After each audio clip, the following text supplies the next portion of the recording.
He should be arriving any second now. Huh?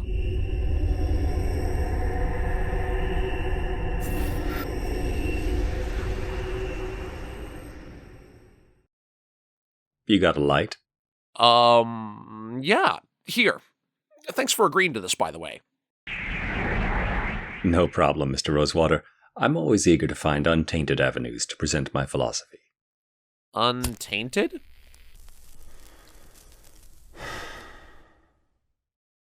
My enemies really don't like me. They've spent a lot of time and energy framing me as the embodiment of evil. I believe in White's interview with you, for instance. White referred to me as evil incarnate and the greatest cause of pain in the multiverse. It's hard to get a fair shake when I'm painted with such inflammatory strokes. That's why you're here today, to explain what you believe in your own words. I'm beginning each interview with the same question. What do you believe? When you talk to each of the colors, you'll hear them explain how they would like the world to be. Each of their philosophies rests on how they want to change things. They talk of what needs to happen in order to reach their goals. That's where I differ. I'm not trying to change the world. My philosophy revolves around trying to accept the world as it is. My ultimate goal? Survival. I want to give people the tools to allow them the best chance at survival. Survival? I'm not going to sugarcoat it. The world is not a nice place. People are selfish and greedy. And when push comes to shove, they'll prioritize themselves. My enemies like to blame me for these things, but here's the catch. I didn't cause the world to be the way it is. I'm not responsible for basic human nature. The big difference between my philosophy and the other colors is that I accept what reality is, and I don't think it's something that can change. What is your philosophy? My philosophy is simple. You have to learn to adapt to the world the way it is, not the way you want it to be. I accept that people are selfish. My philosophy takes this as a given. We can sit and moan about how it isn't fair, or we can take steps to give ourselves the best chance to thrive within this environment. Which is what? If everyone else is selfish, you have no choice but to be selfish as well.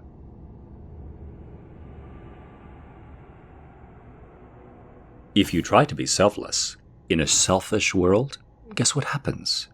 You get taken advantage of. My philosophy is that no one is going to look out for you better than you.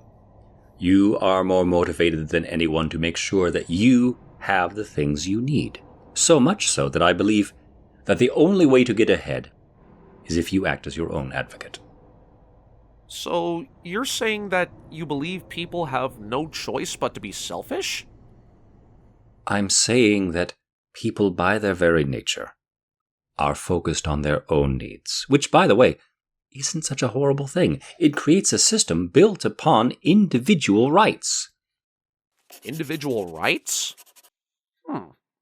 Explain. There are essentially two ways to create a system to shape a society. One stems from the group working its way downward. The other starts from the individual and works its way upward. In the first, the structure comes from on high, and it forces everyone to conform to whatever system is set up. The second allows the system to form as the conglomerate of individuals. Each look out for their own self-interest. In economic terms, you can think of socialism and capitalism. Socialism says that the welfare of the individual is the responsibility of the state, and as such, the state provides everyone with equal provisions. Capitalism gives each individual motive and opportunity and allows the system to establish its own baseline.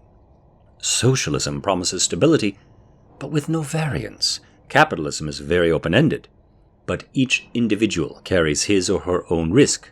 Essentially, In capitalism, the highs are higher and the lows are lower. Well, it sounds to me like you believe one way works better than the other. No, I believe only one way works. Humans are inherently selfish. Systems like socialism depend upon everyone being willing to act selflessly. I just don't believe it's possible. So you condone people acting solely in their own self-interest? I don't condone it. I acknowledge that it is the way it is. Let me stress this one more time. I did not invent human nature. It's not as though humanity had endless possibilities and I personally chose selfishness for it. I'm the only color with the guts to just call things as they are. Yes, it's ugly. Yes, it results in many bad things happening. But it also allows much good to happen. It allows people to take control of their own destiny. When you give individuals freedom, you allow people to rise to the occasion. You give people the tools to make something of their own. You empower them. Yes, some get trampled along the way, but others are given the freedom to stand tall. If you want to give people the chance to succeed, you have to also give them a chance to fail. So what happens to those that fail? I won't put on rose-colored glasses like the other colors. Does my philosophy result in suffering? Yes, because life results in suffering. The weak will be preyed upon by the strong. Are we supposed to lose sleep because a lion eats a zebra? Look, lions eat zebras, and zebras get eaten by lions. That's just life. The other colors can put their fingers in their ears and go la la la, but that doesn't change the reality of the situation. Not to be rude, but you seem to sound pretty upset. I'm just sick and tired of being the fall guy for human nature. I'm tired of being blamed for things that happen regardless of my intervention. Bad things are going to happen.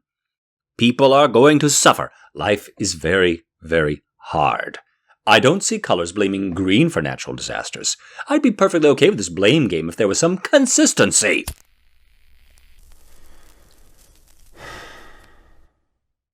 My enemies like to make my name synonymous with suffering, but that flies in the face of what my philosophy is about. My philosophy empowers people to take control. It gives them tools to stop being the victim. It allows them to take responsibility for their own future.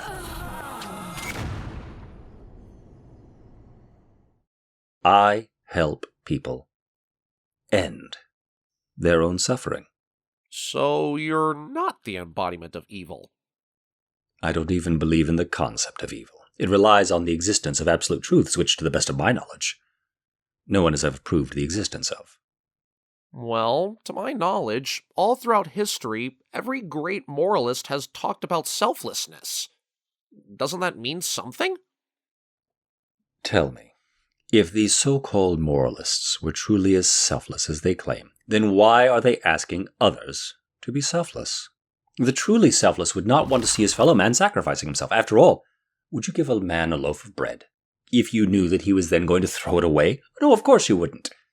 The more I hear about these morals, the more I realize how selfish they truly are. Morals are selfish? Please explain. When a person sees a man hoarding his possessions, they say, sharing is the right thing to do. What they really mean is, I want some of what you have. They're just not brave enough to say it, because if they do, then all of white and green zealots will brand them as being selfish and evil. I've seen the trap, and frankly, I don't care to fall for it. It's amazing, really, how much the supposed colors of honesty are infested with lies, double standards, and hypocrisy, especially white. White loves to talk about right and wrong, according to whom? Apparently according to her, but no one else. White just makes up rules that she doesn't follow, but expects everyone else to. You know, this seems like a good time to talk about white, actually. Your feelings? Life is hard enough without someone making up arbitrary rules, acting as if they hold some moral high ground. White can believe whatever she wants. Just stop trying to impose it on me. Stop telling me how I have to live my life by your rules. Part of championing the individual is fighting the forces that try to strip individual freedoms. Why should anyone have to suffer because someone else was incapable of solving their own problems? White's actions punish those that took the initiative. She pulls down the strong because of the inefficiencies of the weak. You feel as if White coddles the weak? Absolutely. In White's philosophy, why try to achieve anything? No matter what you do, you're going to be treated the same. There's zero motivation to excel. In fact, White's whole philosophy punishes those that try to stand out. That's my major beef with her. White not only won't mind her own business, she actively tries to undo everything my philosophy stands for. So, what kind of relationship does that create? Obviously an adversarial one. White believes I need to be eliminated. The color of peace and harmony actively calls for my ostracization and removal. Takes a lot of ego to be that hypocritical. White is irrational and dangerous. I'm amazed that she's able to do that and not immediately get called out for it. I really wish I knew how she could do that. Not to be too intrusive, but I detect a hint of admiration in your voice. Yeah, I don't hate everything about White. I like White's zeal and convictions. She knows what she wants and knows exactly how to get it and to get others to follow. Fair enough. But I don't like that when I try to further my goals, I'm immediately branded as evil. It's infuriating. I talk all the time about how one has to overcome one's own obstacles to succeed. For me, White is one such obstacle. Which actually brings us to another obstacle, Green. White is full of herself. I like to think that Green is just naive. How so? Green blindly feels as if nature is the solution to any problem. Just propagate nature and all will be revealed. Well, what's wrong with that? How do you think we got where we are? Why is suffering at such a crazy high level? Why is the world the way it is? Because nature has been left unchecked. For starters, there are too many people. Half of suffering comes from the fact that there aren't enough resources. Why is that? Because nature keeps pumping out new life. I know everyone likes to think of nature as this wonderful thing, but it's not. Life unchecked causes pain and suffering. You make a lot of lions, they have to eat a lot of zebras. Think of it this way. A family with 1 baby is a blessing. 2 babies is a joy. 20 babies is a problem. 50 babies is a disaster. And this is Green's fault? It's Green's philosophy that got us here. Green has bamboozled all the other colors into believing that life is this sacred thing that can't be messed with, as if there's nothing that can be done about this constant stream of new life, but just deal with it. Well, what can be done about it? Life, like everything, has a counterbalance. It's called death. When life over-delivers, there's an answer. I know this sounds heartless, but it's not. For instance, in nature, when an animal population gets too high, what is done to help it? We kill some of the animals. The population is trimmed to help those that remain to survive. When plants overgrow, you trim them back. Death is an important tool to keep the balance. Just don't let Green see you kill something. Is there anything you don't hate about Green? I like Green's ferocity. In a straight-up test of strength and endurance, she'd probably be the hardest to beat. I like how she will go straight for the jugular in a fight with no BS in between. What bugs me about that is the same thing that bugs me about White. When Green kills something, it's part of the natural order. When I do it, it upsets the natural order. Trying to see why those two morons get along so well. Hypocrisy seems to be your pet peeve, I'm noticing. It is, it really is. So, if I'm understanding you correctly, you believe that White and Green are the major causes of suffering? Ironic, I know. Okay. Well, let's talk a little bit about the colors you do like. I'll start with, red.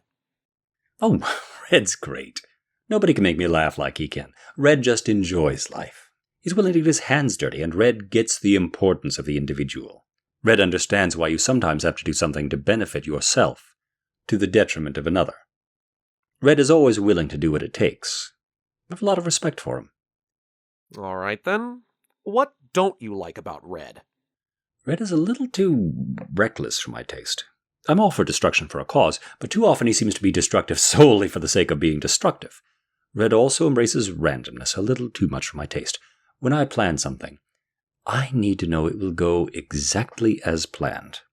Also, Red's emotions often cause him to make poor decisions. There's probably no force in the universe more prone to cause people to act stupid than love, and Red just wallows in it. How about Blue?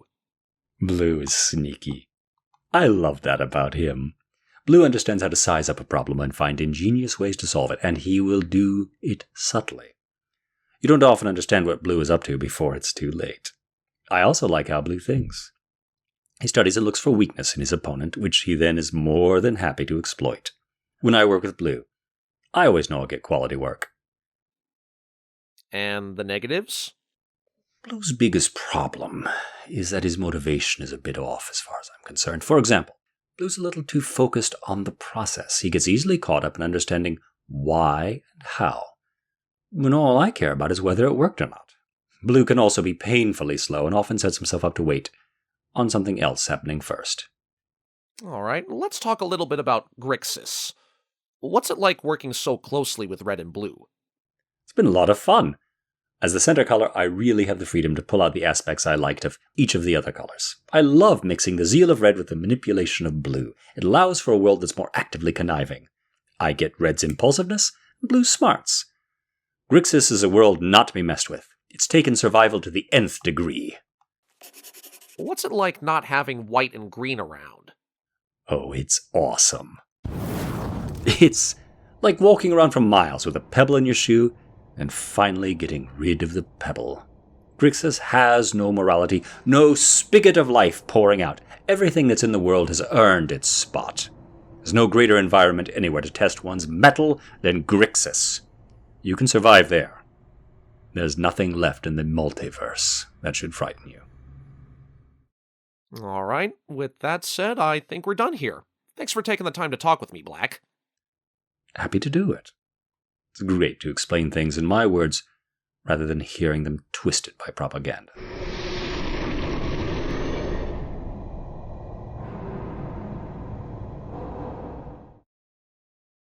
I am strangely not creeped out by that. Weird. Oh well.